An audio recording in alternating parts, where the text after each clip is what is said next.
Ser podcast. En la cadena Ser. Ya viene. La hora extra. Ya viene. Con Raquel García. Ya viene a nosotros. Bienvenidas, bienvenidos a la hora extra, a las puertas de una Navidad que para muchos termina convirtiéndose en un cuento de terror. Quizá el género que mejor permite describir nuestras sociedades, como este año nos han recordado escritoras y cineastas. Yeah, I mean, certainly for me, it's a great place to explore,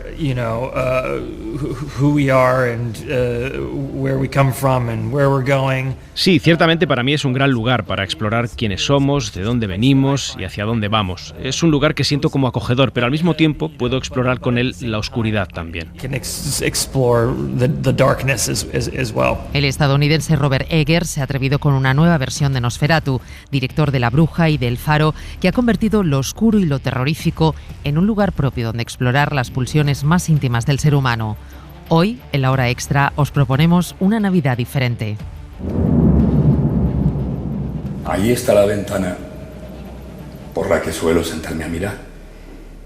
Y llevo haciéndolo ya no sé ni cuántos años. Muy pocas veces se ha representado en España alguna obra de John Fosse, Premio Nobel de Literatura 2023, y nunca antes Viento Fuerte, una obra sobre el amor, los celos, la muerte y el paso del tiempo, las grandes preocupaciones del ser humano, que acaba de llegar al teatro español.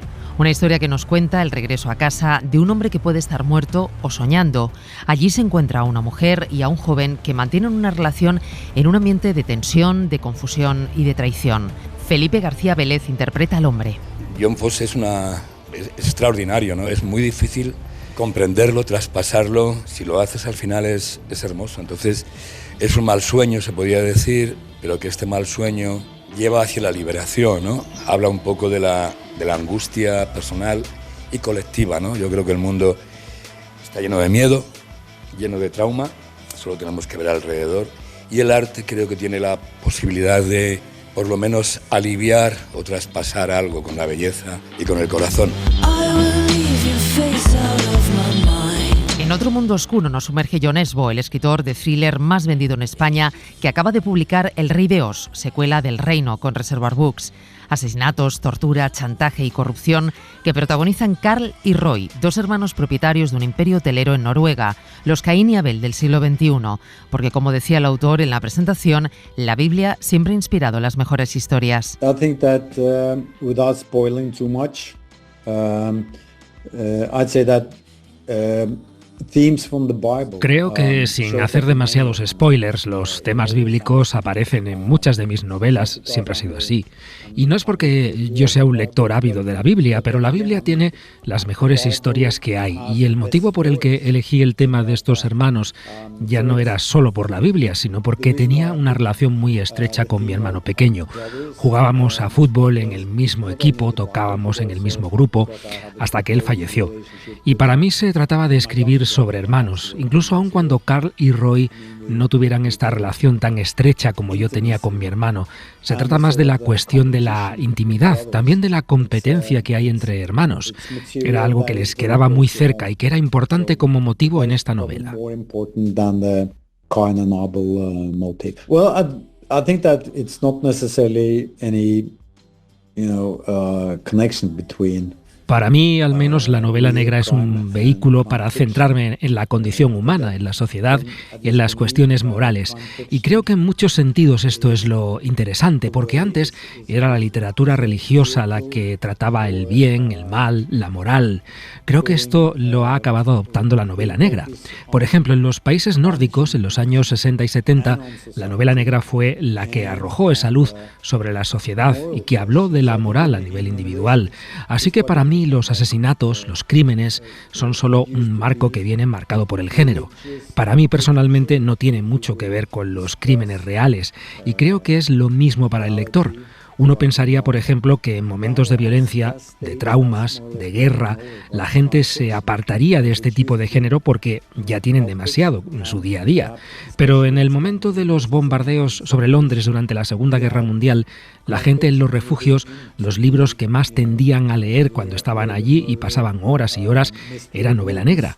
Así que creo que en muchos sentidos la novela negra sirve como escapismo a un lugar más seguro, donde al final el crimen se acaba resolviendo y donde la armonía y el orden prevalecen. Y en este sentido la novela negra es un género que promete a la gente que al final todo acaba bien. Promising people that everything will be okay. La corrupción es innata a los hombres, según el escritor estadounidense Colson Whitehead, doble premio Pulitzer, que presentaba hace unos días en España su última novela, Manifiesto Criminal, donde sigue indagando en la vida de los afroamericanos estadounidenses, en un homenaje a Harlem con todo su esplendor y su miseria, y recreando el paisaje criminal de Nueva York de los años 70. Es un reportaje de Soledad Domínguez. Empezar a leer Manifiesto Criminal es abrir una puerta del tiempo y aparecer en el convulso Nueva York de los 70. Ray Carney, que en el ritmo de Harlem soñaba con convertirse en un empresario respetable y tener una buena casa para su familia, lo ha conseguido. Tiene una tienda de muebles, ya no trapichea con joyas robadas, todo va bien, hasta que promete a su hija que conseguirá entradas para el concierto de los Jackson 5.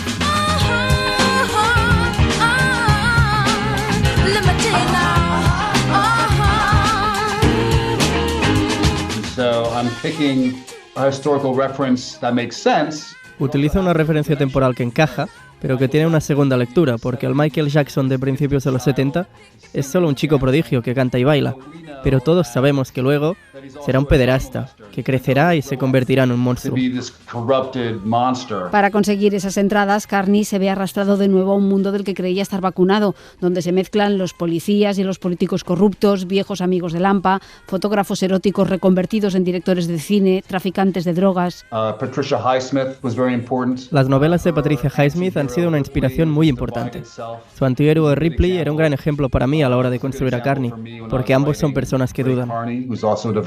El escritor, que trabaja ya en la tercera y última entrega de este fresco sobre Harlem, dice que después del ferrocarril subterráneo y los chicos de la níquel, ha sido divertido escribir sobre personajes como Carney o Pepper, que pasa de tener un papel secundario en el primer libro a ganar protagonismo en esta segunda entrega, aunque el verdadero personaje principal es el barrio, sus calles y sobre todo sus edificios. Poblaciones muy diferentes han vivido a lo largo de la historia en Harlem. Primero fue un paraíso para italianos y alemanes, después un barrio negro, luego llegaron los latinos, y ese proceso de gente llegando a Harlem para encontrarse a sí mismos, ascender y luego mudarse a otro lado, se repite una y otra vez, así que esa energía especial está todavía allí. Colson Whitehead, que no quiso hablar de política ni del nuevo presidente, prefiere no pensar tampoco en los premios, porque saber que lo que has escrito hasta ahora ha gustado al público y a la crítica, nos decía, no hace más fácil llenar la siguiente página en blanco. You remind me of a dream that I had. Can't remember if it was happy or sad, but we were sat with the sun to our backs, and then I woke up feeling calm, so there's something in that. El castigo de todos los fantasmas era que procuraban aliviar los dolores humanos, pero habían perdido para siempre la posibilidad de hacerlo. Seguramente ni el propio Dickens podía imaginar que aquella historia de espectros que visitaban en Nochebuena al viejo avaro Scrooge iba a convertirse en el origen de un género. Una Navidad así es la propuesta que este año nos hace Tusquets, en la que nos propone dar la vuelta al concepto tradicional de Navidad, descontextualizándola, y lo hace con una colección de cuentos en la que los autores juegan y nos invitan a disfrutar de algo completamente diferente, llevándonos a lugares que ni imaginamos. Una edición coordinada por la Premio Tusquets, Elisa Ferrer, en la que participan, entre otros, Inés Martín Rodrigo, Daniel Ruiz y Marta Jiménez Serrano. ¿Lo decimos o no? Sí. Las Vegas. Me acordé de que en uno de mis viajes a Estados Unidos, precisamente, y en concreto a la costa oeste, descubrí un lugar que me fascinó en Sausalito, en el que en pleno mes de agosto, creo recordar que era, o finales de julio, había abierta una tienda de Navidad. Entonces, por supuesto, aparte de comprar el Papá Noel más hortera y estrambótico que he visto en mi vida, pues aquello se me quedó grabado en la mente, ¿no? Y con la intención de en algún momento poder utilizarlo como material narrativo, ¿no? Realmente lo que quería en mi relato era hacer una gamberrada, básicamente, ¿no? Esta historia tiene que ver en cierta medida con García Lorca, de ahí viene un poco el título y también el tono, ¿no? Porque es una especie de actualización de determinados elementos del tópico del romancero gitano, traídos un poco al año 2024, donde hay gitanos que además roban cobre, hay guardias civiles, hay lunas y en este caso, pues, cogiendo un poco el capote del spoiler, pues también incluso hay apariencia extraterrestre, ¿no? Yo pensé que lo único que había que hacer era poner la lupa en cualquier familia normal en Navidad y saldría toda la mierda que hay debajo de todas las cenas navideñas, ¿no? Entonces, en el caso de mi relato, comienza, esto no es ningún spoiler, con que los padres del protagonista se van a separar y ya no se puede aguantar más la cosa y tiene que ser, las Navidades ya estarán divorciados, ¿no? Y bueno, lo que he intentado es retratar eso que creo que pasa en tantas familias, haya divorcio o no, que es que fingimos que todo va estupendamente, pero en realidad pues igual no eran unas Navidades para estar tan contentos. El final es en el Corte Inglés, que además me ha hecho mucha gracia porque en el relato de Cristina también está el Corte Inglés y yo pensaba, claro, si es que el Corte Inglés tiene que estar, acaba en el Corte Inglés con esa sensación de que tienes mucho calor porque vas muy abrigado. Si la premisa era huir del cliché de la Navidad, yo creo que me he agarrado a todos los clichés de la Navidad para contar lo que está por debajo, ¿no? En el taller de masculinidad tóxica nos hicieron un test. Y como yo no sabía que se podía mentir, puse la verdad verdadera, que mi padre no había ayudado en casa en la vida. Este año nuestra versión del cuento de Navidad recuperó uno de los éxitos recientes de la literatura infantil y juvenil, Manolito Gafotas, que cumple 30 años y que vuelve al lugar donde nació, a la radio, en un homenaje a los barrios y a los vecinos y al que pone voz la propia Elvira Lindo. Pues fue una voz, sobre todo, fue una voz de la radio. Tomé la mía porque era la más infantil de las voces que había en la radio y a partir de ahí empecé a hacer monólogos. ¿Y qué era para mí? Pues probablemente una voz infantil que yo tengo dentro, que me liga con mi infancia, con lo que veía entonces, con mis sentimientos de entonces. Yo creo que se parece, es como todos estamos construidos sobre el niño que fuimos, ¿no? Son los ojos de un niño, ¿no? Él no entiende muchas veces las cosas que está diciendo. Eso es lo que más me divierte, que él no lo entiende. O sea, él repite las cosas porque las escucha y tiene un muy buen oído, escucha las expresiones, las utiliza a su manera, pues habla como muchas expresiones los niños usan, los adolescentes, ¿no? Pero hay muchas cosas con respecto a la actualidad, los youtubers, los paraísos fiscales, todo, que no sabe lo que está diciendo. Entonces, por eso son unos cuentos que siempre han tenido una doble lectura, la que escuchan los adultos y entienden de qué va lo que dice y la que escuchan los niños, que yo creo que es algo completamente fantasioso. La hora extra.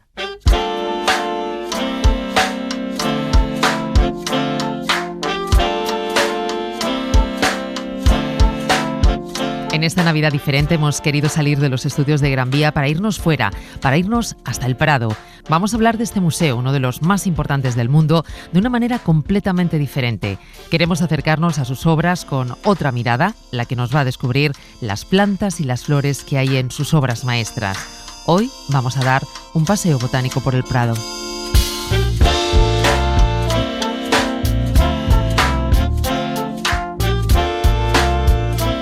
Nos acompaña nuestro jardinero de cabecera, paisajista, investigador botánico, profesor de jardinería, Eduardo Barba. Bienvenido a La Hora Extra. Hola, buenos días. ¿Qué historias nos cuentan las plantas, Eduardo? Pues nos cuentan todo aquello que queramos mirar, ¿no? Las plantas son como un libro abierto, y igual que en los libros podemos encontrar infinidad de matices, así nos cuentan las plantas en las obras de arte. Una planta en una obra de arte nos puede hablar de la tradición familiar de esa persona retratada, nos puede hablar de dónde proviene esa planta, nos puede contar usos y costumbres que se le daban quizás en siglos pasados o que incluso se le siguen dando hoy en día, o por qué no hablar, por supuesto, del ámbito religioso o mitológico de esa obra de arte. Así que al final la obra, en una obra de arte, se convierte como eso, como un libro abierto. Si nos fijamos, son muchísimas las obras que incluyen pues algún tipo de flor, de planta, de árbol. Los encontramos retratados, si te vas fijando, de distintas maneras. En muchos casos como si fueran un personaje más, tienen protagonismo propio dentro del cuadro, pero también en otras de manera más sutil, a veces casi escondidos. Sí, eso es lo bello, ¿no? Se convierte en una especie de juego para mí como jardinero el descubrir qué plantas tienen ese peso de retrato en primer término en esa obra, como en caso de una María Tudor, que sujeta una rosa de una manera muy destacada en su mano, u otras veces que nos encontramos unas violetas minúsculas pintadas de una manera milimétrica, y eso es bonito, ¿no? Para mí es como al final internarme en un jardín y ver hasta dónde me lleva ese artista. A veces pueden ser jardines muy lujuriosos, muy de primer término, muy aparentes, otros más chiquititos, más ocultos, más recónditos. Hay especies que podrían encontrarse en el entorno del artista, pero también hay otras, según tu investigación, que llegan también de lugares exóticos, ¿no? Claro, la conquista de otros territorios por parte del mundo occidental pues trajo consigo también esa riqueza botánica, ¿no? Una riqueza botánica que podemos ver reflejada, por ejemplo, en los cuadros de un barroco. En el barroco vemos de repente como aparece el cempasúchil, una planta que para todos los mexicanos era una planta muy querida, una flor que nosotros llamamos clavel turco, por ejemplo, con uno de sus muchos nombres populares, ¿no? O otras plantas que vienen del sudeste asiático, como el amaranto tricolor, que están dentro de este recorrido botánico, que viene de una Asia lejana. ¿Te parece que empecemos el recorrido? Me parece perfecto, Raquel. Pues vamos a dirigirnos hacia uno de los cuadros, pues yo creo que uno de los emblemas de este Museo del Prado. Vamos para allá. Bueno, pues estamos llegando ya. Aquí hay muchísima gente, Eduardo. ¿Dónde estamos llegando? ¿Qué tenemos aquí delante? Pues estamos en la sala 56A, que es pues donde está el tríptico del Jardín de las Delicias. Es quizás, pues junto con las Meninas de Velázquez, pues dos de las obras más visitadas de los museos europeos, se podría decir, ¿no? Es muy difícil estar en esta sala solas. De hecho, no nos podemos acercar tampoco mucho. No, hay 4 hileras ahora mismo de personas delante del cuadro. Bueno, hemos podido acercarnos un poco más. Desde este lateral se puede apreciar un poco más. Eduardo, podemos encontrar distintas especies según nos fijemos en una otra parte del tríptico, pero por ejemplo hay dragos, hay aguileñas. Cuéntanos qué se puede encontrar en el Jardín de las Delicias del Bosque. Bueno, habría que decirlo primero que este tríptico no está dentro de lo que es el itinerario botánico del Prado, pero sí que está incluido en un librito que hemos editado a la par de este recorrido, donde se incluyen 4 obras que pues no están en el itinerario por afluencia de público. Lo que encontramos es que el Bosco es un excelente observador de la naturaleza, tanto de lo más grande como de lo más pequeño. De lo más grande porque ha incluido, por ejemplo, un drago, el drago de las Islas Canarias. Él, en teoría y en la práctica, no tuvo que visitarlo, no fue nunca a las Islas Canarias, que se tenga constancia. Entonces él lo extrajo de las estampas de otros grabadores insignes que la incluyeron a esta planta en sus composiciones religiosas. Entonces, bueno, pues el Bosco lo que hizo fue incluirla aquí, en la tabla izquierda, en este Jardín de las Delicias, en ese momento, en ese Jardín del Edén, mejor dicho, ¿no? Es un árbol que tiene además mucha importancia al lado de Dios Padre, de Eva, de Adán, pero con la aguileña que me mencionabas hay un nexo muy curioso, porque en la Edad Media era una planta de la que se extraían principios afrodisíacos, especialmente para los hombres. Entonces, ¿qué lugar más apropiado que en esa algarabía, en esa tabla central donde están todos esos cuerpos de hombres y de mujeres en distintas poses, pues el incluirla, ¿no? Nos vamos a ir a una sala un poco más tranquila, vamos a continuar el recorrido y nos vamos ahora a ver un cuadro de Frangélico. Como nos decías antes, Eduardo, las plantas, bueno, nos pueden hablar de una simbología mitológica, religiosa, nobiliaria, costumbrista, pero también nos pueden descubrir aspectos completamente desconocidos, y es lo que pasa con esta obra, con la Anunciación de Frangélico. ¿Qué historia nos cuenta esa trepadora que estamos viendo por aquí pintada en la parte izquierda del cuadro? Bueno, pues tenemos a Adán y a Eva, que justamente están en el momento en el que están siendo expulsados de este jardín del paraíso, de este jardín del Edén. Y a sus cinturas tiene cada uno un cinturón hecho con una rama y unas hojas de una planta trepadora que se llama la hierba de los pordioseros. Esta planta, la hierba de los pordioseros, cuyo nombre en latín es Clematis vitalva, era una planta que se utilizaba ya desde muy muy antiguo para causar mayor piedad a las personas que iban a dar limosna. Y me explico, los mendigos cuando entraban, antes de entrar en los pueblos y en las iglesias, lo que hacían era se frotaban con esta planta su piel, y esta savia de la planta, de la hierba de los pordioseros, les provocaba heridas, enrojecimientos, y eso hacía que, pues evidentemente, recibieran mayor limosna. Entonces, fíjate qué curioso que Fra Angelico quisiera poner esta planta en la cintura de estos dos personajes bíblicos. Este cuadro sí forma parte del recorrido y podemos ver que habéis colocado cartelas. Cuéntanos qué es lo que puede ver el visitante. En la cartela se encontrará una cosa un poco distinta a otros itinerarios que se han hecho hasta ahora en el Museo del Prado, que es la sencilla inclusión de dos fotografías. Una del detalle de la planta pintada por el artista, en este caso la hierba de los pordioseros. Al lado vamos a ver también la foto al real de esa planta, la foto de una planta al natural, para que cualquier persona, aunque no conozca esa planta, pueda comparar cómo es el retrato que ha hecho el artista, de esa botánica, ¿no?, que ha incluido en su obra de arte. Pues vamos a continuar y vamos a hacerlo en otra sala muy cerquita de aquí, al lado de la Galería Central.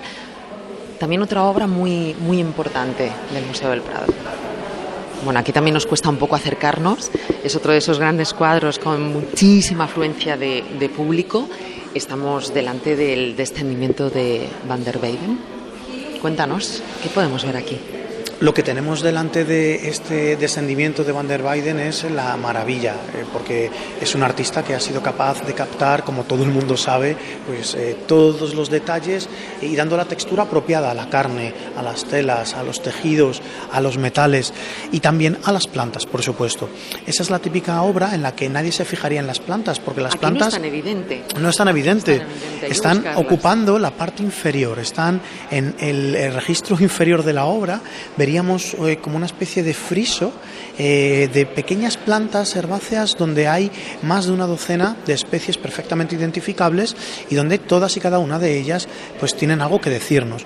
Por ejemplo, está la herba militaris a la izquierda del todo, a los pies de San Juan Evangelista, vestido de rojo, y vemos que la está casi pisando, y esa planta era muy especial porque curaba las heridas, y entonces eso era algo muy evidente en una obra como esta, ¿no?, donde Jesús ha sido herido hasta llevarlo a la muerte.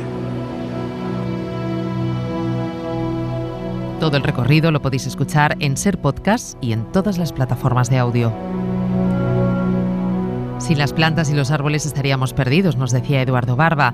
Descubrir su lenguaje lleno de secretos es posible ahora gracias a La vida secreta de los árboles, un álbum ilustrado que edita Lumber, escrito por un guarda forestal enamorado de la naturaleza y testigo de cómo los árboles pueden comunicarse, amar y cuidarse entre ellos. Un reportaje de Javier Gregori. Todavía hoy, en pleno siglo XXI, en los bosques siguen sucediendo cosas sorprendentes. Un roble, por ejemplo, se comunica con un castaño. Las plantas se cuidan unas a otras y se avisan cuando viene un periodo de sequía. Además, por si fuera poco, hay árboles que cuidan de otros compañeros enfermos y existen también flores medicinales que guardan secretos milenarios. Y todo esto lo ha podido experimentar de primera mano uno de los guardabosques más famosos sin duda del mundo, el alemán Peter Wohlleben. Y ahora, un libro, en forma de novela gráfica, cuenta su apasionante historia. Miramos la naturaleza como si fuera una gran máquina y creemos que solo los seres humanos sentimos emociones y somos inteligentes. Y esto, al final, es un gran problema porque dejamos de hacernos preguntas. Nos olvidamos de ser curiosos porque creemos que la ciencia lo sabe todo. Esta novela gráfica lleva por título La vida secreta de los árboles y en España ha sido editada por Lumber. Se trata, sin duda, de un viaje alucinante a través de los bosques y nos aporta también unos conocimientos que serán básicos para poder proteger la naturaleza que queda en nuestro planeta. Marta Renato es una bióloga española experta precisamente en el mundo vegetal y nos asegura que todavía estamos a tiempo de evitar la destrucción de la masa forestal de nuestro hermoso planeta. No, lo que me preocupa más es la flora pues en el ambiente natural, ¿no? Que esto no está tan bien protegido porque no interesa tanto, no se destinarán tantos recursos y a saber si desaparecen especies pues que podrían haber sido útiles como plantas medicinales y desaparecen y ahí se quedan. Yo creo que nos acabaremos apañando, no creo que pasemos hambre, pero sí que es una lástima por el medio natural.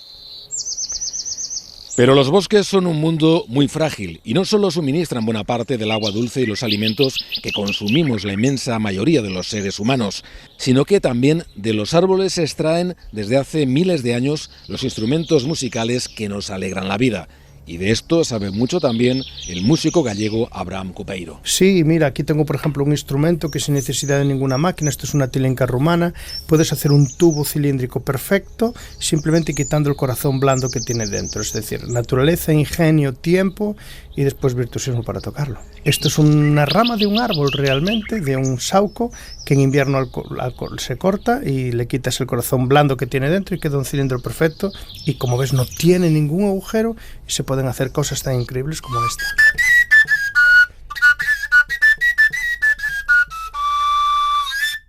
El libro La vida secreta de los árboles se ha publicado en más de 40 países y lo han leído ya más de 7 millones de lectores.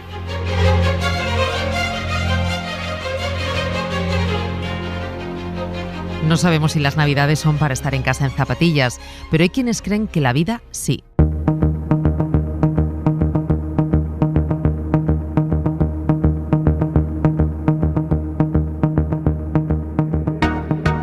Un asunto sobre el que reflexiona el filósofo y pensador francés Pascal Bruckner en el ensayo que titula precisamente así, Vivir en zapatillas, sobre la renuncia al mundo en la actualidad, que publica Siruela. El autor reflexiona sobre la vida de espaldas a la sociedad y sobre esa nueva mentalidad de autoconfinamiento voluntario, una actitud en la que el espacio privado gana frente al público y en el que los actos cotidianos se elevan a categoría de extraordinarios. Oui, bien sûr, oui. Il faut dire d'abord que le premier confinement, en tout cas en France, hay que decir que el primer confinamiento, al menos en Francia, que se produjo a principios de la primavera de 2020, fue en general muy feliz, al menos para mí, porque fue una experiencia nueva. Los coches dejaron de circular, las ciudades estaban vacías. De repente apareció una nueva escenografía de Francia, congelada en un cliché como en una película de ciencia ficción, y nos permitían salir 1 hora al día, así que fue una especie de búsqueda del tesoro con la policía, ya que intentábamos alejarnos de ellos. No se le permitía caminar más de 500 metros o 1 kilómetro desde su casa, así que hubo un momento de sorpresa que casi convirtió esta experiencia carcelaria en divertida. Y luego, poco a poco, el principio de la realidad ganó. Salimos de casa, pero la vida no había terminado. Entonces, ¿cómo te sacas esa parte bonita de la cabeza? Bueno, creo que la humanidad debe admitir que se verá plagada de otras enfermedades mortales en el futuro, pero que a su vez logrará vencerlas. Así que el mayor cómplice del carcelero es el miedo. Y así, sí lo logramos. Si conseguimos matar el miedo que llevamos dentro y recuperar el gusto por el riesgo, el carcelero se marchará con el miedo como el agua sucia en la bañera. Dans la baignoire. Oui, il y a toujours un risque, mais enfin, il faut toujours rappeler que l'ambition d'avoir Siempre hay un riesgo, pero siempre debemos recordar que la ambición de tener un espacio propio también es una victoria del individuo contra la influencia de la comunidad, porque lo que caracteriza al antiguo régimen es que las personas no tenían derecho a ninguna privacidad. Del mismo modo que el rey vivía bajo la mirada de sus cortesanas, la gente vivía bajo los ojos de los demás, así que no había ningún lugar donde pudieran protegerse o refugiarse. Quedarse en casa es peligroso, pero también es precioso. No hay ninguna ley que imponga una división beneficiosa o mala. Oh, Dios mío, discúlpeme, le dije que era peligroso pero también valioso. Y creo que sí, la privacidad sigue siendo una conquista de la libertad. Eres libre de quedarte en casa. Después de todo, ningún Estado puede prohibirnos u obligarnos a salir.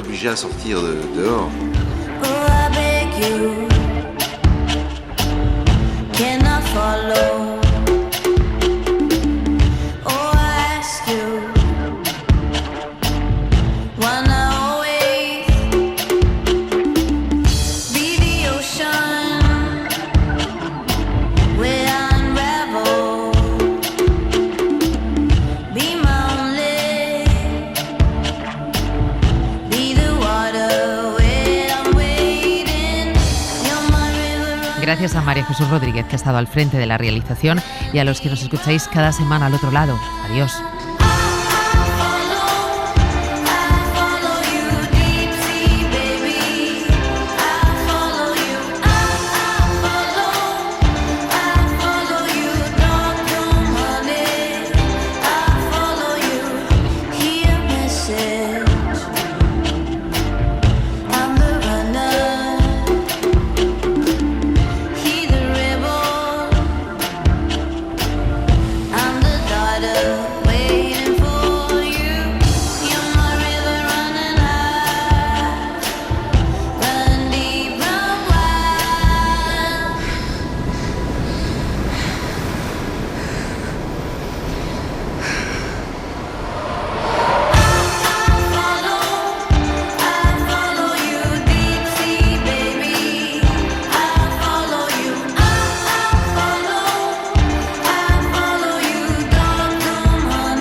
Para no perderte ningún episodio, síguenos en la aplicación o la web de la SER, Podium Podcast o tu plataforma de audio favorita. Cadena SER. La radio.